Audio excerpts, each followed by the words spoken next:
Bueno, pues muchas gracias por estar aquí. También tengo muy presente a los que no están, porque además no puede estar, esto es muy pequeño y sería también un desastre si nos juntamos aquí un montón de gente, porque sería poco práctico. Pero gracias de corazón. Lo que ha dicho don Antonio, sencillamente gracias. Veo que has leído muchas cosas y todo esto y, bueno, mi vida en definitiva es demasiado corta como para toda esta serie de cosas, alabanzas que has dicho y te lo agradezco de corazón. Yo he puesto ante mis palabras un texto de San Pablo de la primera carta de Timoteo, que dice: se fió de mí y me confió este ministerio. Y luego, como título, he aceptado este reto. Bueno, pues he aceptado este reto porque me ha llegado ya el momento cuando suenan las trompetas de Jericó indicándome que un cambio de ritmo está próximo, como diría don Manuel Machado. Es tarde, voy deprisa por la vida y mi risa es alegre, aunque no niego que llevo prisa. Es la costumbre del tiempo. Les puedo asegurar que mi atrevimiento es grande para aceptar y escribir estas líneas. No ha sido por las presiones del director de este Instituto Teológico San Fulgencio, que no lo hizo como presión. Quizás ha sido que he visto la oportunidad de enfrentarme a mí mismo, cosa poco frecuente, pero que creo que es necesaria, y poner negro sobre blanco algunas cosas, o lo que es lo mismo, hacer un repaso de mi realidad, casi como un pequeño examen de conciencia. Aprovecharé la ocasión para señalar a los que han sido los pilares de mi vida, o los principios que me han sostenido, pero desde la verdad, no al estilo de Groucho Marx, que ustedes saben cuál era su famosa expresión. Estos son mis principios. Si no les gustan, tengo otros. En esta simple confesión verán ustedes que es verdad que yo no tengo otros y que siempre han sido los mismos, aunque a alguien le parezca que son más aburridos que el color de la ropa de mi armario. Al comenzar a escribir esta aventura, os ruego paciencia, porque no voy a decir nada nuevo. Soy consciente de que mi vida no es tan interesante como para restar a vuestro tiempo un solo instante. Me conformaré al final, cuando toque la campana, que nos despidamos sin obligaciones, sin paripés, sin fingimientos, sin disimulos, y cada uno a lo suyo, que aquí no ha pasado nada. No me he atrevido a romper moldes, así que voy a comenzar como se debía. Querido señor arzobispo, muchas gracias, don Francisco, por haber venido y gracias también por su amistad y por su cercanía. Señor director del Centro de Estudios Teológicos, don Juan Carlos García Domene, al que me ha metido en este lío. También el director del centro del ITM, a don Miguel Ángel, al padre Miguel Ángel, un saludo muy especial y agradecidísimo también por su presencia, así como a los directores de las secciones presencial y a distancia del Instituto San Fulgencio y San Damaso, a los rectores de los seminarios mayores, también los seminarios de Murcia, Redentoris Mater y San Fulgencio y San Indalecio de Almería, y es lógico de que no esté también el rector del seminario de Onisa, de la diócesis de Nigeria, pero también en mi recuerdo los sacerdotes y el obispo de aquella diócesis. Quiero saludar al personal de Administración y Servicios, a los sacerdotes, a los seminaristas, alumnos, aquí a todos los que habéis venido, queridos amigos e invitados. Comenzaré por una mirada hacia adentro. Coincido con el poeta Antonio Machado, diciéndoos que mi infancia son recuerdos. Sí, recuerdos que brotan de un manantial sereno y sencillo, aparentemente oculto, porque la fuente se encuentra en un rincón del alma. Pocas deben ser mis palabras, porque estoy mirando hacia adentro, intentando captar la universalidad de los sentimientos, más cuando estos vienen acompañados del cariño y de la buena gente que me he encontrado por los senderos de la vida. Durante los primeros años, yo escuché muchas voces en mi vida, unas que me sonaban a hueco. Las de acá eran fruto de la verdad, aquellas de la belleza, otras que venían envueltas en dulzura. También hubo otras voces que venían de lejos y me parecían sus caras de preocupación, dolor, sufrimiento. Por supuesto que reconocía las que son propias del amor de la familia, la de los amigos que Dios iba sembrando al pasar, o las de la propia tierra, que indudablemente con sus tradiciones pues no tenías que hacer esfuerzos porque era muy fácil de reconocer. Y enamorado de mi tierra, y como enamorado vibras ante la exuberancia de los colores y perfumes de la huerta sultana. Es verdad que si feraces son estas tierras, mucho más lo son sus gentes, que dan el corazón a cada instante con el esfuerzo, el coraje, la intrepidez de todos los que mantienen esta tierra tan bella, con el sudor de su frente, como diría el poeta Miguel Hernández, como murcianos de dinamita. Soy de Murcia, de este cachito de cielo que Dios una tarde dejó caer. De entre todas las voces de las que oía, distinguí una con una especial claridad, una entre todas, que se hacía dulce como la miel e iba tomando posesión de mí, una voz que me sedujo y me dejé seducir. No me preguntéis cuál fue, cómo la fui distinguiendo, pero estaba seguro que era única, especial, seria, atrayente. Era la misma voz de la que escuchaba en el Evangelio de la misa dominical, la voz de Jesús.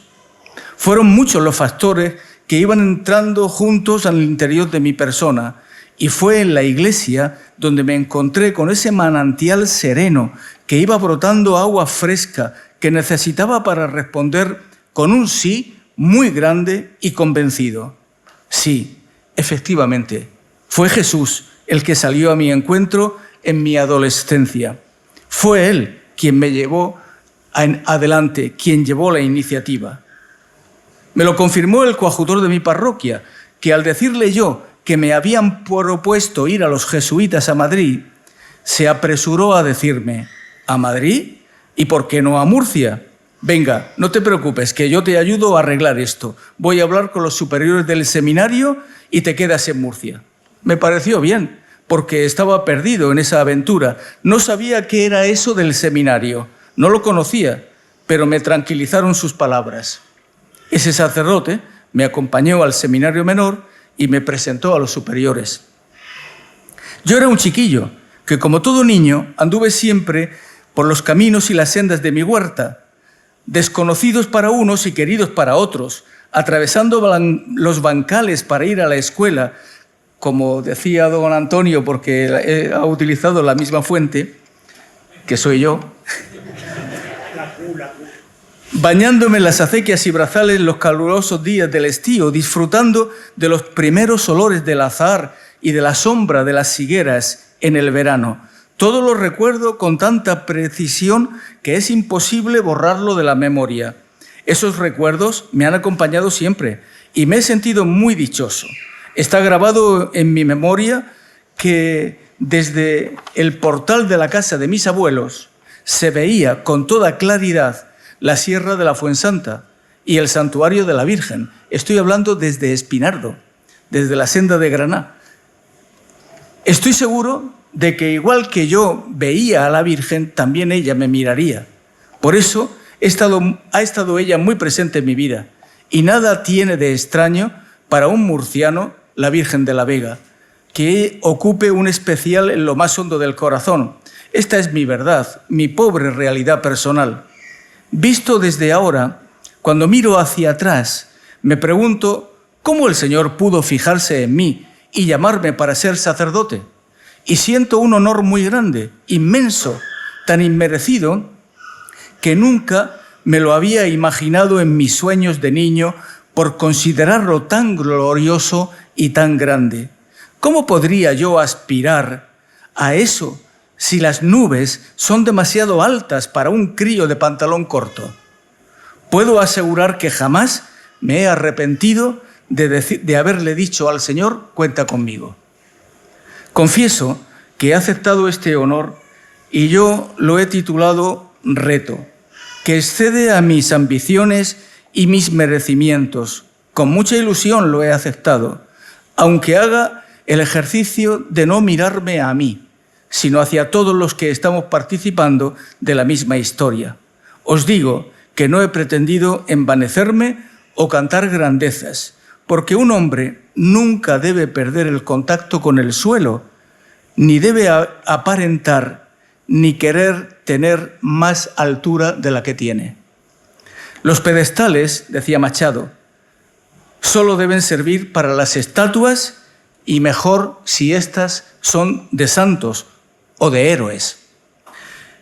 Los que me conocen saben que yo ni soy santo ni héroe, aunque sí me gustaría ser un buen cristiano y una buena persona. ¿Cómo nació mi vocación? Una vez, en una entrevista de un medio de comunicación digital, me dijeron que cómo nació la vocación, y siempre me cuesta resumir porque no es fácil. Eso sí, es complicado, pero al comienzo fue sencillo. Tengo un claro dato de esto, y es que Dios fue el que salió a mi encuentro. Recuerdo el momento histórico y por dónde fue, y el camino que ahora ya no está de dónde fue.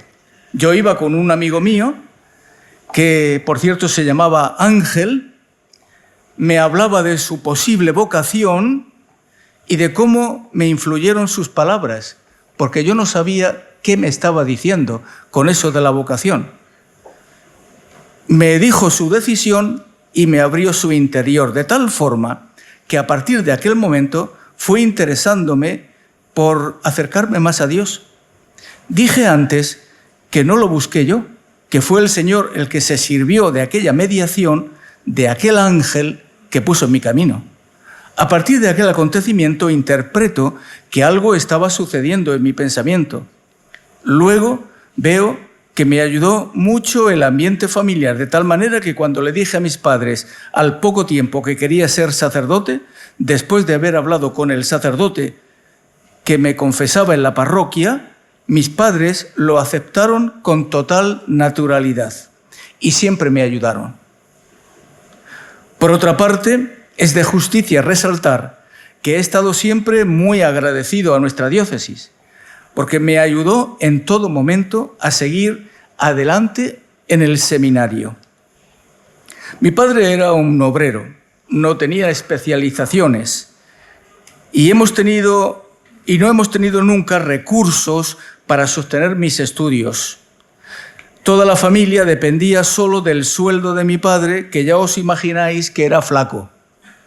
Así que entre las becas, los trabajillos que hacía en el verano, cogiendo fruta, la caridad y todo lo demás, pues íbamos tirando. Nunca me dijeron nada en el seminario cuando las cosas no iban bien económicamente. Nunca. ¿Cómo no estar agradecido a mi diócesis? Estoy eternamente agradecido. Es claro que cuando llegó el mes de septiembre hice el examen de ingreso al seminario menor y me aceptaron. Ese fue mi propedéutico. Después, a comienzos del mes de octubre, creo recordar, llegué al seminario con mi colchón, como era preceptivo, y con todos los arreos de la cama y pocas cosas más, la ropa y lo elemental del aseo. Así de sencillo. Aquella casa me parecía que es esta de otra manera, Me parecía un sueño por lo grande que era, rodeada de naranjos, no solamente por aquí, por los patios, sino también aquí enfrente, que la condomina estaba llena de naranjos alrededor. No había ni una casa. Decir esto me da grima porque dice que viejo soy. Las clases me parecían extraordinarias, un comedor enorme, porque en aquel momento éramos 300 zagales. En mi curso entramos 103, como el coñac. Pero de todos ellos, solo yo llegué a sacerdote. Fueron 6 años en este viejo edificio. Pero terminado el decurso del tiempo en el seminario menor, comienza el seminario mayor, el tiempo de Granada. No quiero pasar por alto la etapa de mi estancia en el seminario mayor de San Fulgencio en Granada, aunque fue una experiencia determinante para nuestra formación. Los seminaristas tuvimos que ir a Granada, al menos cuando nos tocó a nosotros. No fue un trauma para nadie, no. Lo vivimos con una gran naturalidad. Los obispos de la provincia eclesiástica vieron la conveniencia de potenciar la formación filosófico-teológica en la Facultad de Teología de Granada. Y entonces potenciaron muchísimo la facultad trayendo a jesuitas y profesores de la Gregoriana de Roma. Y el primer grupo que fue a Granada de esta diócesis fue en el año 1967. El curso de Alfonso Guillamón, lo conocéis, ese fue el curso de los que primero fueron allí. Mis recuerdos están centrados en los 5 años de estancia allí. Los vivimos con mucho gozo y con una experiencia muy positiva. La diócesis cuidó mucho de buscar una residencia que cumpliera las mejores condiciones para la vida del seminario. El curso en el que me incorporé fue del 69 al 70, que llegué en un autobús de la REMAT. ¿Te acuerdas, Damián? Porque íbamos juntos, éramos del mismo curso. Él iba como formador y yo como seminarista, pero coincidimos en el seminario, en el autobús. En total, allí estuvimos 45 seminaristas murcianos.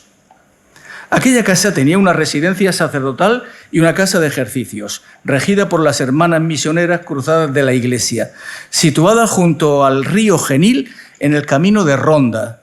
Nosotros ocupábamos la parte de la casa de ejercicios. Naturalmente, que las cosas de la casa las llevaban las religiosas, pero el rector, formador, director espiritual, etcétera, era otra realidad y eran los sacerdotes que había puesto el obispo de Cartagena. En la mayor parte de mi tiempo, el rector fue don Damián Avellán. Solo tengo palabras de agradecimiento para él y por el ejemplo de su vida que nos dio siempre a todos. No recuerdo que le complicáramos mucho la vida. Creo que no. Él fue para nosotros un padre, un amigo, un hermano. No recuerdo que le complicáramos la vida. Por los años 80, el señor obispo nombró rector del seminario mayor a don Juan Mendoza y éste le pidió que le acompañara un formador para no estar solo cuando dejó don Damián. Y el obispo le dijo, don Javier, ¿a quién quieres? Y el malvado rector nuevo le dijo, a su secretario, que era yo entonces. Bueno, pues una vuelta a Granada, pero al año y medio de estar juntos, una enfermedad de don Juan le obligó a don Javier a nombrar a otro rector y se encomendó a un servidor, puesto que ya estaba allí de formador. Poco tiempo después, 2 o 3 años, me tocó hacer las gestiones para la vuelta del seminario desde Granada a la diócesis. Es verdad que Granada estaba a 283 kilómetros de Murcia y que podría existir el peligro de sentir cierta nostalgia por la lejanía de la diócesis, es posible. Pero que yo recuerde, no fue un problema que nos distrajera de lo central, que era estudiar. En Granada también se tuvo experiencias de pastoral en la ciudad y en algún pueblo de la periferia. Los señores arzobispos nos confiaron algunas tareas. A mí me puso de capellán de unas religiosas de las Agustinas Recoletas. Todos los días celebraba la misa a las 7 de la mañana y luego después me iba a rezar laudes con los seminaristas. Lo que siempre hemos valorado en esa etapa es la maravillosa convivencia entre nosotros. Y aunque debíamos caminar todos los días 5 kilómetros para ir a la facultad, más la vuelta a la hora de la comida, no suponían ningún problema. Nos venía bien.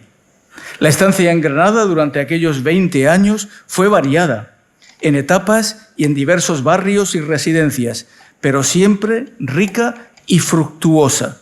Recuerdo en ese pequeño recorrido histórico que el primer proyecto de los obispos fue hacer los cursos de filosofía con los padres dominicos en su centro de estudios de Armilla y después se pasaba a la Facultad de Teología en Cartuja con los jesuitas. Pero eso fue un ciclo muy corto, porque luego ya todo se hacía en la Facultad de Teología en Cartuja. La vuelta a Murcia. Como habréis podido observar, no he entrado en detalles. No estoy centrado ahora en eso, sino más bien en mis imborrables recuerdos de 2 momentos en mi vida granadina compartida entre los 5 años de mi estancia como seminarista y después como formador y como rector, hasta el regreso a Murcia en el curso 1986-1987. Al comienzo del seminario en Murcia fue muy interesante. Lo afrontamos don Tomás Cascales Covacho, don José Fuentes Cano, formador, que ahora es rector de la Universidad Católica Boliviana, y don Miguel Bobadilla como director espiritual y un servidor como rector. Además, siempre contábamos con venerables sacerdotes que nos ayudaron en nuestra tarea, como don Dámaso Eslava, don Juan Sánchez Díaz y los múltiples confesores que nos ayudaban y los sacerdotes que, lógicamente, llamábamos para 1000 cosas en el seminario. Mientras comenzó la andadura del Seminario Mayor de San Fulgencio en Murcia, con un pequeño grupo de seminaristas que estaban terminando en Granada, me ayudó mucho don Miguel Pérez, porque yo estaba entre Granada y Murcia aquel año último de Granada y primero de Murcia. Don Miguel vivía con nosotros desde hacía mucho tiempo. Era profesor en Cartuja y catedrático en la Facultad de Filosofía de Granada en la sección de Semíticas. Don Miguel Pérez fue un ejemplo para todos por la capacidad de trabajo, por el estudio, la responsabilidad, el compañerismo, el buen humor y, sobre todo, era un hombre de los pies a la cabeza. Fuimos un gran equipo. Al comienzo del seminario en Murcia, esta tarea planteaba muchos problemas. Cuando llegamos aquí, los problemas eran difíciles porque había que resolver muchas cosas. Por ejemplo, buscar el profesorado, la biblioteca, el centro de estudios, y solo teníamos en aquel momento este edificio, que era el seminario menor, que no estaba como está ahora, porque antes eran dormitorios corridos y muy diferente. Se optó por el seminario menor, en familia, y por eso en aquella época no habían seminaristas menores aquí. Estaban en casa, en las familias.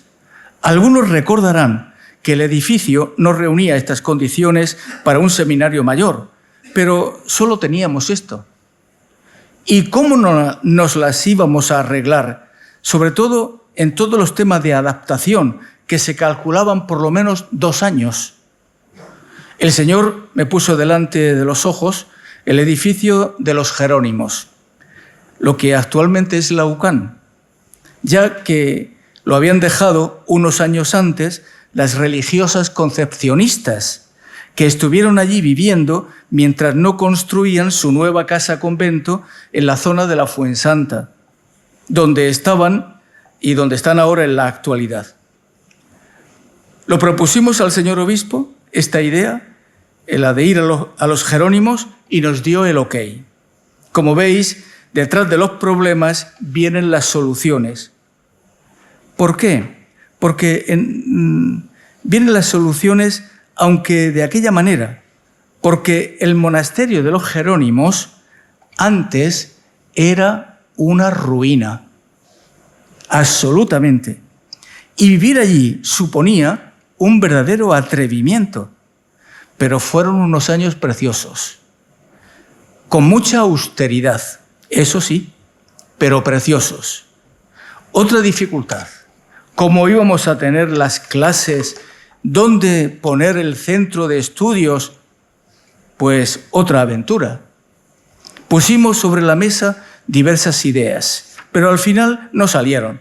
Y nos dijimos, bueno, pues nos lanzamos hacia adelante, hay posibilidades, y como esto es cosa del Señor, fuimos adelante, nos pusimos manos a la obra y salió esto. El obispo don Javier Azagra Laviano vio bien todas las propuestas que le llevábamos para afrontar la construcción del centro de estudios primero y luego, al mismo tiempo, se iban haciendo las obras para el seminario mayor. También había que abordar algunas otras precisiones y decidimos, primero, los seminaristas que entraran en ese año ya no irían a Granada, se quedarían en Murcia. Segundo, comenzaríamos las clases en Murcia. Tercero, había que hacer el plan de estudios y lo que llevaba a eso. Así que le comentamos al obispo la necesidad de una comisión que me ayudara en esta tarea y enseguida el obispo nombró a don Ginés Pagán Lajara, a don Raimundo Rincón, con la ayuda de otros ilustres sacerdotes. Entre otros nos ayudó también el padre Isidoro, franciscano, que fue un regalo de Dios y un regalo de los padres franciscanos, que le permitieron a él también ayudarnos, que lo dejaron. Nuestro agradecimiento siempre a Dios y a los padres franciscanos en aquel momento. En este tiempo se comenzó a diseñar el curso y al mismo tiempo a hacer gestiones con Salamanca, de tal forma que quisimos la afiliación a la Facultad de Teología de allá. Esto ya estaba en marcha. Los trabajos en el resto del edificio iban a buen ritmo también y se podía ver el futuro seminario sin tabiques. Estaba hecho todo como si hubiera habido un bombardeo, pero se fueron cumpliendo los plazos. La figura de don Antonio León fue determinante. Era una época donde don Eduardo Sánchez Carrasco estaba de ecónomo de la diócesis y don Antonio León se dedicaba también con don Eduardo, se repartieron las tareas en estos temas que nos ocupaban ahora desde la administración diocesana. Así que, para comenzar, no fue fácil, porque nos tocó sentarnos muchas veces, los formadores del seminario, con ellos, a ver qué queríamos hacer y cómo lo íbamos a pagar. Lo que queríamos lo diseñamos los sacerdotes del seminario, porque conocíamos las necesidades. Pero ¿cómo se iba a pagar? Otra vez, camino al obispo. Pero fuimos con soluciones y tuvimos su visto bueno. Vendimos el solar que la diócesis tenía en Granada para construir un seminario en su día allá, que estaba en la zona de Cartuja, y luego vender la casa donde vivíamos en ese momento, en el Albaicín, junto al convento de las Clarisas de Santa Isabel la Real, junto a la plaza de San Miguel Bajo. De las cuestiones de la venta se encargó don Eduardo y don Antonio León. Y yo les acompañaba porque conocía mejor Granada e iba de un lado para otro llevándolos. Era el rector y su chofer. Idas y vueltas, palabras y visitas, menos mal que don Eduardo, que tenía unos dones especiales para esto del comercio y el mercadeo, abrió todas las baldomeras que se iban presentando. Salió todo muy bien y con éxito. Todo seguía su curso y a principios de 1987 se inauguró este centro de estudios, la parte del seminario que ocupan las clases, el salón de actos, este hall que hay aquí, en fin, toda esta parte que ocupa el centro de estudios. Y el seminario mayor se terminó pues a finales de los años 1988, como lo conocéis ahora. Por supuesto, la Virgen, la Reina de los Corazones, la Señora, volvió a la escalera, donde ha estado siempre en el Seminario Mayor, excepto el tiempo en el que sufrió un secuestro. La Señora fue secuestrada. Aquello era digno de una película. Unos seminaristas, a la vuelta de la Facultad de Teología, pasaron cerca de un anticuario en la calle Elvira y la vieron. Al menos les pareció que era ella. Y su proceder fue de la mejor escuela policial, porque entraron a comprobar si era ella o no con otros pretextos. Y al ser positiva la indagación, montaron guardia en la puerta del anticuario y esperaron la llegada de la policía. Al rato entraron en el anticuario unos muchachos que salieron con la imagen, pero nuestros intrépidos agentes y los vigilantes de la señora los detuvieron, increpándoles, diciéndoles que dónde iban con esa imagen, que no podían llevársela. Al final todo quedó en un pequeño susto, porque aquellos chicos que entraron, era la policía de paisano que hicieron el rescate. Después, felicitaciones del comisario por la gestión de nuestros aguerridos inspectores, por su astucia, nos entregaron la imagen, fue recibida con solemnidad. La corona, el corazón y el cetro no sufrieron robo, porque en tiempo de vacaciones estaba a buen recaudo. Esta historia de la restauración del seminario en Murcia está contada brevemente, pero lleva dentro muchos nombres, mucha gente que colaboró, muchas ilusiones, muchas ganas de hacer lo que la Iglesia nos estaba pidiendo. La gran colaboración y participación fue de todos los seminaristas que estaban implicados en el proyecto. ¿Y qué supuso? Austeridad, ilusión, sencillez y mucha heroicidad. Os lo puedo asegurar. Yo ahora tengo en la memoria, en la mente, todos los nombres de ellos, que ahora casi todos son sacerdotes. Los seminaristas de entonces fueron determinantes por la calidad humana que tenían, por cómo tomaron conciencia de la situación. Creo que hicieron lo que podríais haber hecho vosotros si hubierais vivido allí. Nunca hubo quejas por las condiciones en las que vivíamos todos incluidos, un servidor también, todos, dada la austeridad.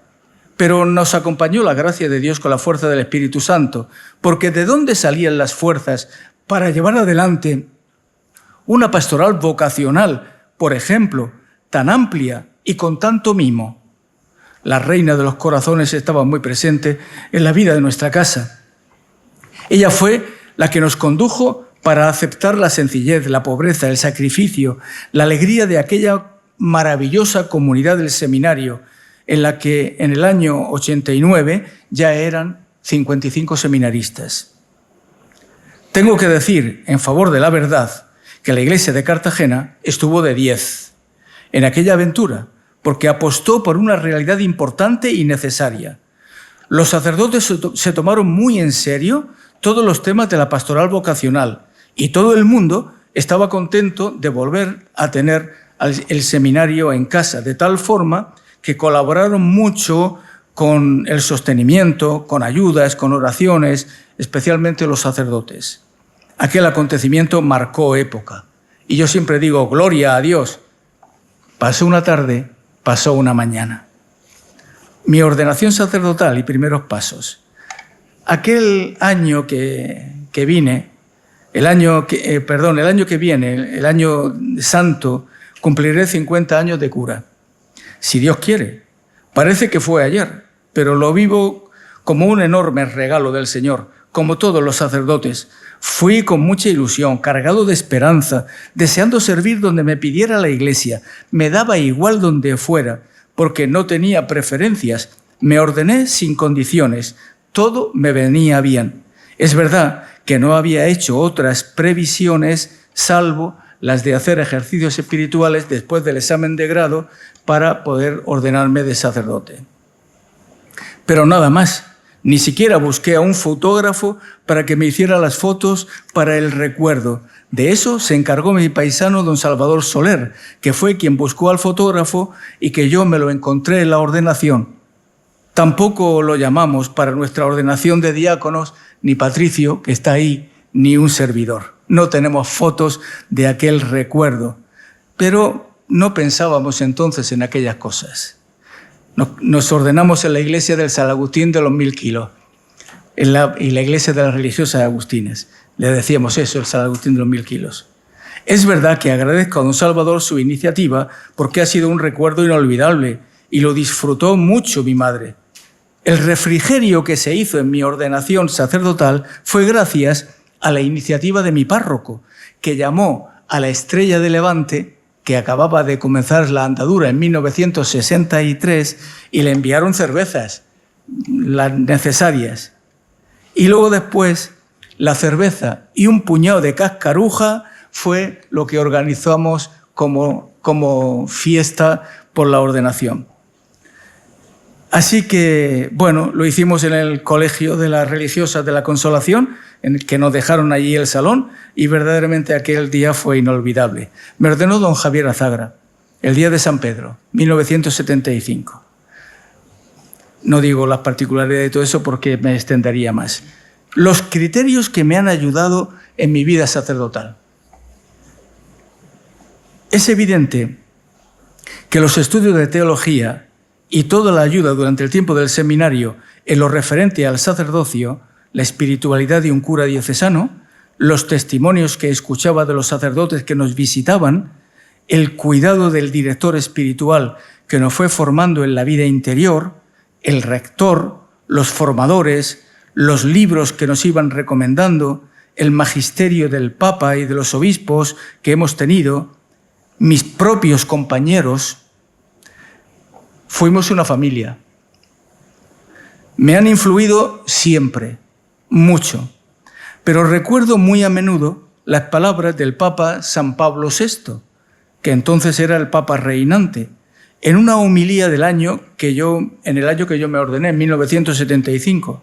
El Papa decía que sea cual fuere el modo concreto como la vocación ha resonado en lo profundo de la conciencia y en la realidad exterior de la experiencia, cada sacerdote tiene muy grabado este hecho que califica su vida. Yo te he elegido. Para todos siempre la misma voz, dulce, liberadora, imperativa.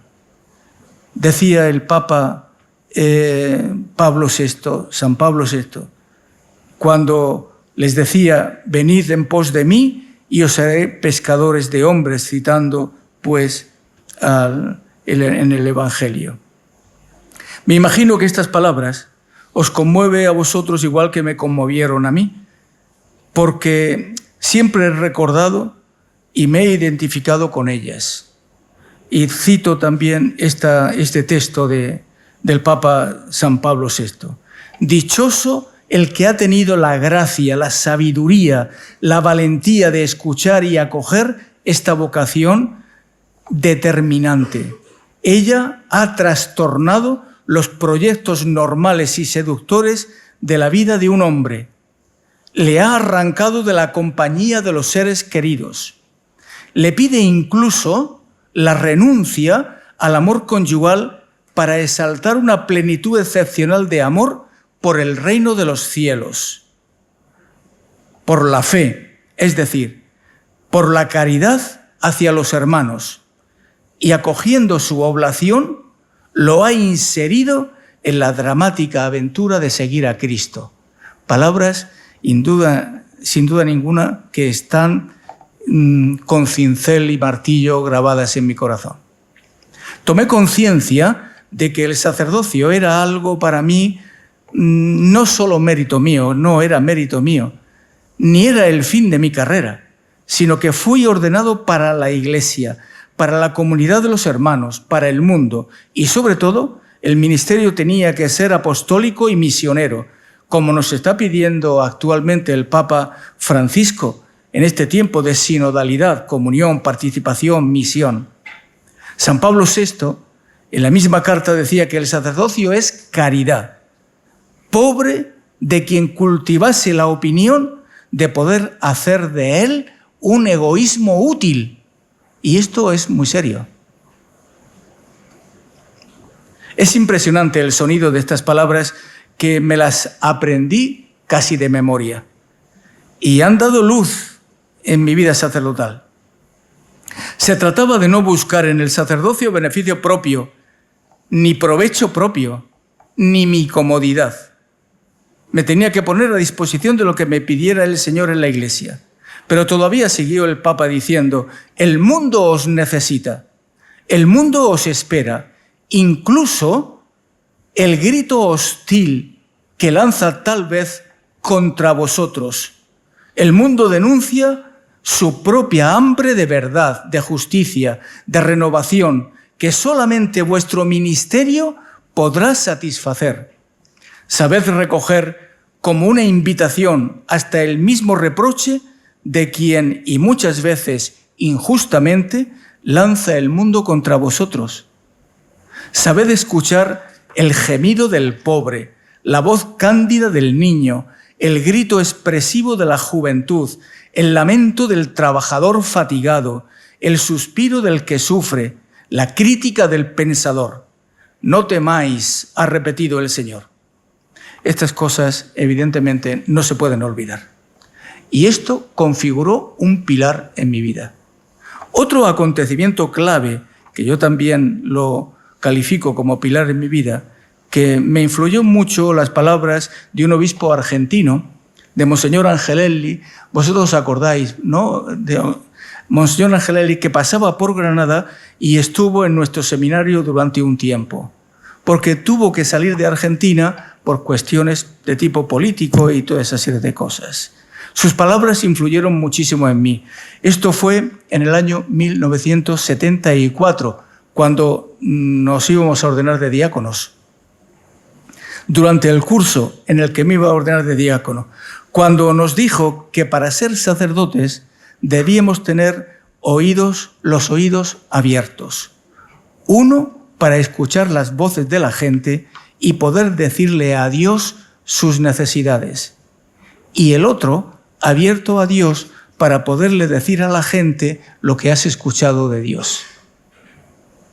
También estas palabras me impresionaron tanto que están dentro del pilar de mi vida.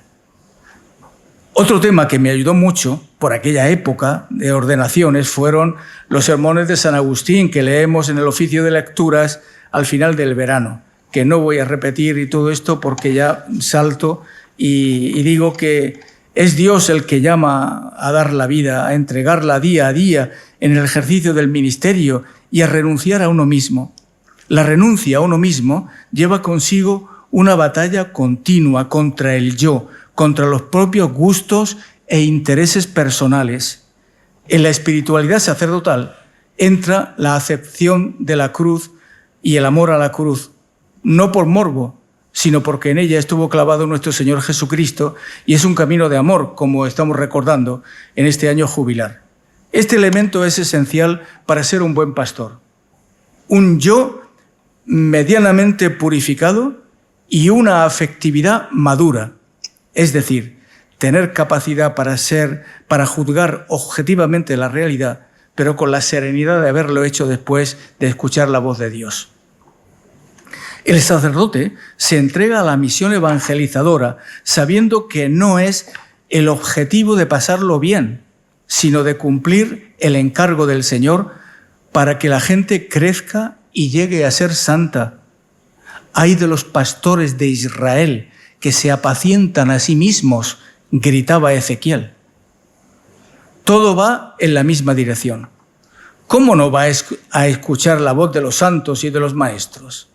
¿Alguien puede ignorar el testimonio de San Pablo? Si es normativo para el que ha consagrado su vida al Señor sirviendo a todos. Cada vez que leo la carta a los tesalonicenses, me gusta más. Y es una oportunidad que me sirve para rezar, para pedirle a Dios que me haga ser como actuó San Pablo. Decía él, en la primera de los tesalonicenses: nos comportamos afablemente con vosotros, como una madre que cuida a sus hijos con amor. Tanto os queríamos que ansiábamos entregarnos. No solo entregaros el Evangelio de Dios, sino también nuestras propias vidas. Hasta tal punto llegó nuestro amor por vosotros. Esto afecta también a cada uno de nosotros para que cuidemos nuestra actitud ante los demás, incluso hasta para cambiar de carácter o para controlarlo, si es el caso. Mi carácter no debe ser una excusa para tratar mal a nadie. Otro pilar que me influyó mucho también, la carta a los tesalonicenses. Todo esto sigue siendo determinante para mí. Son los pilares que he ido eligiendo, sosteniendo mi vida, no solo en el producto de la mentalidad de la época. No, es la Iglesia, es lo que nos pide a todos en cualquier tiempo y lugar, es lo esencial. Yo he tratado de cumplirlo. Digo que he tratado. Ya os podréis imaginar que no me estoy poniendo como ejemplo para nadie, porque tengo muy claro que no puedo dejarme de poner de rodillas y pedir perdón en el sacramento de la penitencia. El tiempo de servicio como sacerdote y en las diversas responsabilidades, a esto no le voy a dedicar mucho tiempo, porque ya sabéis mi itinerario, donde he estado, desde la ordenación y todo lo que me han pedido. Me vais a permitir que no me detenga en ningún sitio, porque ya es muy tarde, ¿verdad? Es que estoy nerviosísimo porque... Bueno, pues... No parpadea nadie. No, pero yo sí, porque veo que me quedan 5 o 6 folios y... Me vais a permitir que no me detenga en ningún sitio ahora, porque lo podéis encontrar con mucha facilidad también todas las historias. Esto no tiene más de los... Soy un hombre de criterio, los criterios que yo me propuse, sobre todo a la hora de servir a los demás. Y yo cuando iba a las parroquias no me fijaba si la iglesia era más bonita o más fea, si el color me gustaba o no me gustaba. A nosotros no nos han enviado nunca a cuidar edificios. A lo que nos han enviado ha sido a cuidar gente. No nos han enviado a gestión económica, sino a personas. Y lo cierto es que yo he ido siempre con ilusión con este criterio, aunque me ha tocado restaurar cosas y todo esto. De los edificios, nombrarlos no quiero, pero ha pasado de todo. Casi siempre eran mejorables. Por eso no tiene importancia. Viví en una casa con las losas del suelo casi levantadas todas, de tal manera que era muy divertido, porque cada losa que pisabas sonaba de una manera distinta, como si estuvieras tocando un gran piano. Pero eso no era problema, porque las cosas que puedes arreglar, arreglas lo esencial y lo demás que espere. Y las losas esperaron. Los laicos son el eje de una participación en la pastoral. Es necesario ponernos todos a trabajar en los diversos consejos, así como los temas de la economía de la parroquia, que los laicos tienen que llevarlo también adelante. Si los consejos funcionaran bien, las parroquias irían de maravilla. La labor del sacerdote es necesaria en la Iglesia, pero os aseguro que es mucho más apasionante, más que todo lo demás, encontrarte con la gente que propone cosas, que participa, gente con ilusiones vivas, para ayudar a otra gente, como voluntarios de Cáritas, los que están en las conferencias de San Vicente, en Jesús Abandonado, en cualquier grupo que da a la gente de comer, que enseña un oficio, que ayuda a los enfermos. Es mucho más apasionante escuchar propuestas, proyectos, atender necesidades, visitar a los enfermos, a los ancianos, organizar campamentos con los jóvenes, con un montón de monitores, con los padres que van y ayudan en la cocina, en la despensa y en tantas otras cosas. No es un privilegio cuando la gente viene a contarte lo más íntimo de su intimidad a ti, que eres tan frágil como ellos, pero que se fían simplemente porque eres un ministro del Señor. ¿No os parece extraordinario participar en un grupo de oración, de estudio con la gente de la parroquia? Tantas necesidades y sabes que no lo puedes resolver todo. Vas aprendiendo poco a poco, manteniendo los brazos en alto como Moisés y confiando en la respuesta del Señor, porque siempre escucha, ayuda y cumple la palabra. Dios va llevando nuestra historia con serenidad, incluso en los momentos de más tensión. No te los quita el Señor, pero notas la fuerza de su mano. Personalmente tengo la experiencia de que no tienes tiempo para estar solo. No tienes tiempo ni para aburrirte. Por eso no te busques otros entretenimientos. Ni siquiera tienes tiempo para darte cuenta si la casa en la que vives es más bonita o más fea, porque otras cosas son más urgentes. Las necesidades de los que se te han confiado. Tanta gente herida, con muchos dolores, sufrimientos, a veces gente perdida. Así que la atención tiene que estar más cerca del Señor y del que sufre en silencio, que vive en la calle, con el que tú ves que tienen problemas evidentes, con las víctimas de la droga, soledades, violencias.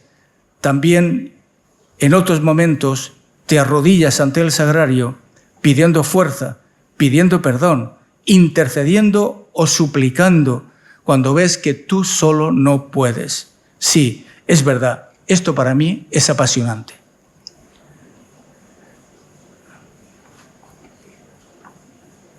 Cada uno, estoy contando ahora cuando estuve en Totana, el tiempo que estuve, fueron prácticamente un tiempo precioso. Vivíamos 3 curas en la misma casa, don Domingo López Marín, que es pan descanse, y don Antonio Martínez Cánova, y un servidor.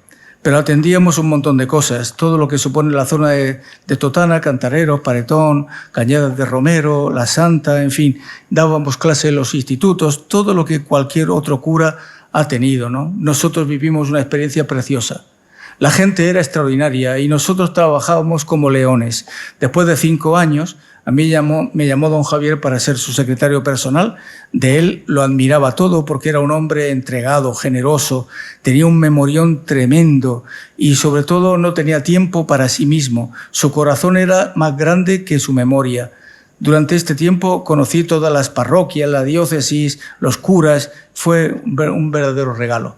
De hecho, no estuve solo de secretario porque él me encargaba cuando había algún sacerdote que se ponía enfermo, me mandaba. Así que yo estuve de capellán de monjas en el Bojal, llevando al mismo tiempo la parroquia de allí, luego los Dolores de Murcia, también como conciliario diocesano del Movimiento Junior.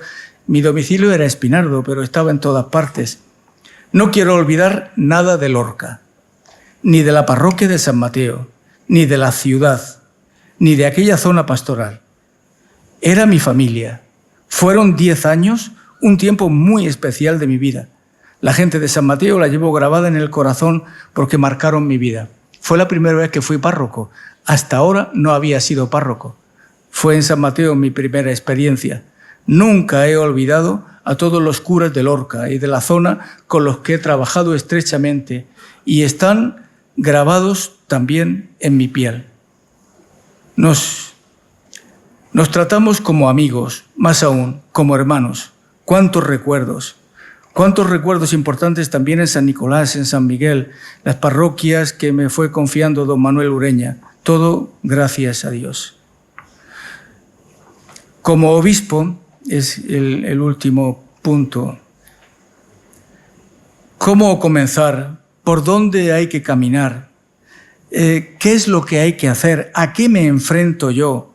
Estas y muchas más eran preguntas que me venían a mi cabeza desde el día en que fui llamado para este ministerio. La vida pasa rápido, tan veloz como las golondrinas, pero es importante saber tener paciencia, saber esperar, darles descanso a las golondrinas. Es verdad que todos tenemos experiencia de servicios en las diócesis y tú tienes la seguridad de los temas más esenciales que están ahí y no los puedes resolver todos y afrontar ahí, pero tienes la seguridad de que está el obispo y el obispo es el que de alguna manera te orienta, te guía, tú confías, caminas, pero cuando eres tú el obispo, esa es otra cuestión. Entonces es cuando vienen los primeros dolores de cabeza y te sigues diciendo tranquilidad, porque el que va delante es el Señor. Si alguien me dijera, ¿cómo puedes explicar esto?, mi respuesta sería, no lo sé.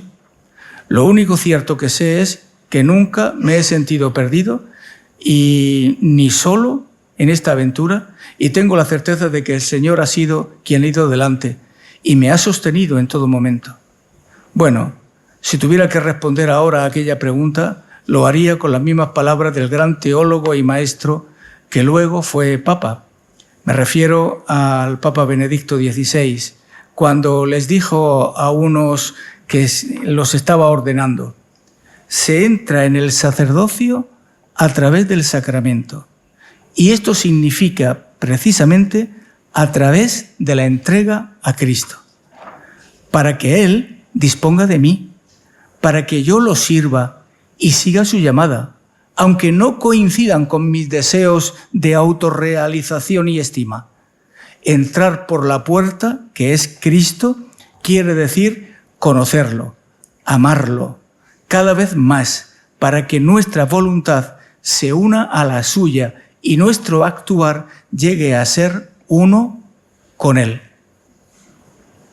Algo habrá hecho el sacramento de la ordenación porque yo quise entrar por la puerta de Cristo, porque le dije sí al Señor. Quería hacer, aunque inexperto todavía, la voluntad de Dios, pero tenía muy claras las palabras de Teresa de Jesús, la Teresa de Ávila, que decía, no la voy a repetir todas las que tengo escritas, ¿qué mandáis hacer de mí, buen Señor? ¿Qué queréis que haga tan vil criado? ¿Cuál oficio le habéis dado a este esclavo pecador? Veisme aquí, mi dulce amor. Amor dulce, veisme aquí. ¿Qué mandáis hacer de mí? Continúa la poesía y al final dice, dadme muerte o dadme vida, dad salud o enfermedad, honra o deshonra me dad. Dadme guerra o paz cumplida, flaqueza o fuerza a mi vida, que a todo diré que sí. Estas sí que son palabras que medito siempre y que han sido también un pilar en mi vida. La tarea de responder con amor sin temor. Ya estoy terminando. Esto es lo primero que más ayuda al ministerio. En el día a día, responder siempre con amor sin temor. Con los laicos, los sacerdotes, los religiosos, en los pueblos o en las celebraciones, vas viendo que lo que decía el Señor, que la mies es mucha y que los obreros son pocos y que en el mundo existen muchas fuerzas que quieren apartar al hombre de su verdadera esencia, quieren apartarlo de la imagen de Dios. Observas que los poderes de este mundo son muy astutos. Apelan a la libertad, a la cultura, a la ciencia, pero en el fondo, lejos de ayudarte, te pierdes en las tinieblas del sinsentido, del relativismo, del narcisismo, en definitiva, de las redes del pecado. Y si te dejas llevar por ellos, estás perdidos. Las dificultades para hablar hoy en un mundo que ha cerrado los oídos por el ateísmo, indiferencia religiosa, excesiva admiración del hombre hacia sí mismo y el consumismo, nos deben estimular a seguir escuchando la voz de Dios que sigue saliendo a los cruces de los caminos e invitándonos a ser testigos de buenas nuevas. Uno sabe, al comienzo de la tarea, lo sabemos todos, que la Iglesia es continuadora de la obra de Jesucristo en el mundo. Es la luz que disipa la tiniebla del pecado con la fuerza renovadora del Evangelio. Y en ella, Dios, que conoce el corazón del hombre y sus necesidades, no ha dejado nunca de llamarnos a participar en la misión de Cristo. Es su propia vocación, ser evangelizadora. Cada cristiano recibe una llamada irrepetible, peculiar. Es una llamada a la fe, una llamada a la santidad, al apostolado, a unos servicios concretos. Y Dios siempre lleva la iniciativa. Nuestro ministerio es una respuesta a la gracia de un encuentro personal con Jesucristo. Voy a continuar. Todavía me siguen impresionando mucho las palabras del Papa San Pablo VI, cuando te dice, dichosos los que han tenido la gracia y la sabiduría, la valentía de escuchar y acoger esta vocación determinante. Esto mismo nos lo recuerda el Santo Padre, el Papa Francisco, en el discurso de la inauguración del Sínodo, con otras palabras. Dice el Papa Francisco, estoy seguro de que el Espíritu nos guiará y nos dará la gracia para seguir adelante juntos, para escucharnos recíprocamente, para comenzar un discernimiento en nuestro tiempo, siendo solidarios con las fatigas y los deseos de la humanidad. Me salto otro tema y ya me quedan una página y media. Esta vocación, que responder con amor frente a las adversidades. En esta vocación el Señor nos asegura que siempre estará con nosotros. Y esto es lo que nos ayuda a seguir adelante. Porque si me preguntáis si he tenido corona de espinas a lo largo de mi ministerio episcopal, os puedo decir que sí, que es real. Claro que las he llevado. Muchas veces te encuentras frente a un inmenso dolor, del que prefiero no hacer ningún comentario, porque en muchas ocasiones surgen precisamente porque eres el obispo. Y por lo general, las causas son la frágil condición humana, el pecado y las debilidades. Situaciones en las que no tienes más remedio que acudir al Señor, cuando no puedes arreglarlo con nadie más, solo con Dios. Os confieso que en alguna situación he estado con la corona de espinas bien clavada en la cabeza. Y que he tenido más de una vez la tentación diciéndome, ya no puedo más. Le escribo al Santo Padre pero siempre me he vuelto a decir, paciencia, José Manuel, serenidad, confía en Dios porque Él nunca ha estado lejos de ti. Siempre te ha dado la cara. Puedo asegurar que me ha resultado, me ha consolado, nunca me he sentido perdido, aunque no sé cómo se las ha arreglado el Señor. No se lo he preguntado, pero ha sido una puerta abierta a la presión del sufrimiento. No hay ningún secreto para esto. Basta con poner a Cristo en el centro de tu vida. Yo doy testimonio de que nunca me ha defraudado el Señor, porque el amor no defrauda nunca. Y luego es importante conseguir tener dulzura de carácter, cosa que he pretendido hacer siempre, aunque de esto me juzgará el Señor cuando me presente delante de Él. De todo lo demás, de quién, de cómo, de qué situaciones concretas, los nombres, etc., no me acuerdo. No tienen importancia. No tengo anécdotas. Nunca he querido guardar memoria de los sinsabores, de los fracasos, de las dificultades, de los sufrimientos, de alguno que ha querido hacerme daño. Claro que los ha habido, pero ¿para qué sirve guardarlo en la mochila? Cuando caminas, si aligeras el peso, mejor. Es verdad que estas cosas te ayudan a revisarte y a corregir errores. A mí me han servido, pero no he querido ser un portador de angustias o de tristezas, de todo lo que he sufrido. Hay que poner fin a estas historias, a los cuentos, a los dimes y diretes, ya que el camino es largo y un cristiano está llamado a anunciar una buena noticia de esperanza, la fuerza de la fe, pero siempre con cara y corazón alegres. No nos podemos presentar ante los demás como un escaparate de sufrimientos, de dolores, de heridas, de angustias, de malestares, de incomodidades. Hay que ver, soy una víctima. No es bueno presentarse así nunca a los demás. No es evangelizador, no ayuda a nada. De lo que se espera de un sacerdote es otra cosa. Esto es verdad, lo creo sinceramente y no son palabras. Palabras, parole, parole, parole. Lo que espero y lo que haré. Para terminar, a estas alturas de mis circunstancias concretas, solo espero dos cosas. La primera, haber hecho sinceramente lo que se me encomendó por parte de la Iglesia. Aunque no soy un buen juez de mí mismo, si me preguntaran directamente lo que valorara o lo que valoro más, no me iba a resistir. Diría que lo he intentado, que he pasado por la vida tratando de hacer la voluntad de Dios y ser una buena persona. tratando de dejar el terreno mejor de lo que me lo encontré, que he mirado muchas veces al cielo y nada más, sin tirar cohetes. Nunca he pretendido hacerle daño a nadie. En segundo lugar, espero y confío en la misericordia de Dios.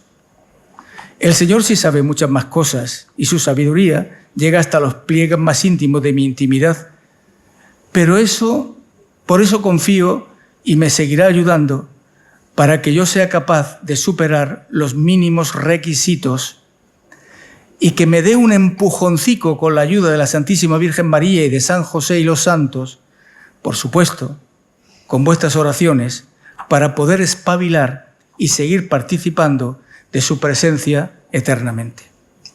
Finalmente, a grandes rasgos, porque nadie es dueño y futuro de su futuro, que solo depende del Señor, os cuento brevemente mis intenciones. Un servidor fue llamado al episcopado por la gracia de Dios y de la sede apostólica. Nada tenía, solo lo necesario para ir viviendo, así que esta es mi decisión. Quiero dejarme llevar de la providencia divina y quiero ser libre y ligero de equipaje. He pensado que lo que he ido ahorrando durante este tiempo, lo poco que he ahorrado, porque eso sí, la comida y todo eso me lo ha dado el obispado, yo no he tenido que gastarme nada en todo esto. Lo que es lo voy a dar a la diócesis, lo entregaré como un acto de justicia. Así como todo lo que recibí cuando mi ordenación episcopal, la cruz pectoral, el anillo, el báculo, lo entregaré a la custodia de la catedral. El cáliz y la patena de mi ordenación lo dejaré aquí en el seminario de San Fulgencio porque aquí fue donde yo me formé como cura, en este seminario. Y bueno, pues lo que me vaya quedando, porque también me van quedando algunas cositas, pues lo que me vaya quedando lo iré también entregando a personas, instituciones, lo que sea. No mucho, porque tampoco hay mucho que... Así, poco a poco me iré despidiendo de otras cosas que me han acompañado durante este tiempo. Pero hay que estar preparados para preparar las maletas, y en eso estoy yo ahora, preparando mis maletas. Y no quiero que pesen. Soy un hijo de la Iglesia. Soy un hijo de obediencia. Cuando el Santo Padre acepte mi renuncia, estaré disponible. Seguro que me va a costar, pero es mejor irse desnudo como los hijos de la mar. Rezad por mí.